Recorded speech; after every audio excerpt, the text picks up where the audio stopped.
নবী সাল্লাল্লাহু আলাইহি সাল্লামকে ছোট্টবেলায় জন্মের পরে, শুনতেছেন সবাই, জন্মের পরে মা আমেনার কোলে যখন নবী, তখন আল্লাহ তাআলা ফেরেশতাদেরকে পাঠাইছে, ফেরেশতারা আমেনার কোল থেকে আমার বন্ধুকে একটু উঠায় আনো, বন্ধুরে কোলের থেকে আনো।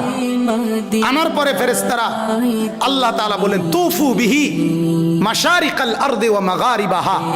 আহা, আল্লাহ তাআলা বলেন ফেরেশতারা পূর্ব থেকে পশ্চিম পর্যন্ত দিক দিগন্তে চতুর্দিকের সৃষ্টি জগতে আমার বন্ধুকে একটু ঘুরাও, আর আমার সমস্ত সৃষ্টি মাখলুকাতকে বলো যে তোমরা সবাই বন্ধুকে দেখো,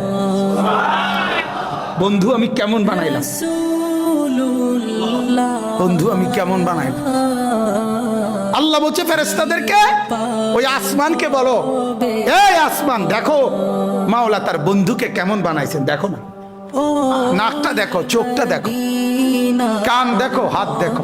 ছোট বাচ্চা জন্ম নিলে মানুষ সবার কোলে নিয়ে দেখায় না, দেখলেই মানুষ একবারে তার বাবার মতো, ঠিক না, একবারে তার মার মতো, আরে নাকটাতে পুরো তার নানির মতো, ঠিক না, কানটা একবারে তার বড় ভাইয়ের মতো, বলে কি না, আমার বাচ্চাকে দেখে কিনা।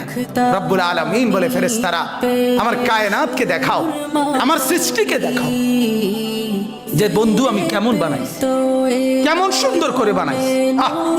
আর মেরাজের রাতে 50 বছর পরে নবীজির বয়স যখন 50 পূর্ণ হয়েছে, তখন আল্লাহ নবী সাল্লাল্লাহু আলাইহি সাল্লাম মেরাজে গেছেন। মেরাজে আল্লাহ তাআলা নবীজি সাল্লাল্লাহু আলাইহি সাল্লামকে আরশে আজিমের উপরে দাঁড় করাইছেন, এমন জায়গায় যেই জায়গার উপরে আর কোনো সৃষ্টি নাই, আর কোনো মাখলুক নাই, সবকিছু নবী পাকের কদম মোবারকের নিচে, উপরে শুধু একজনই আছে নবীজির উপরে, তিনি আল্লাহ।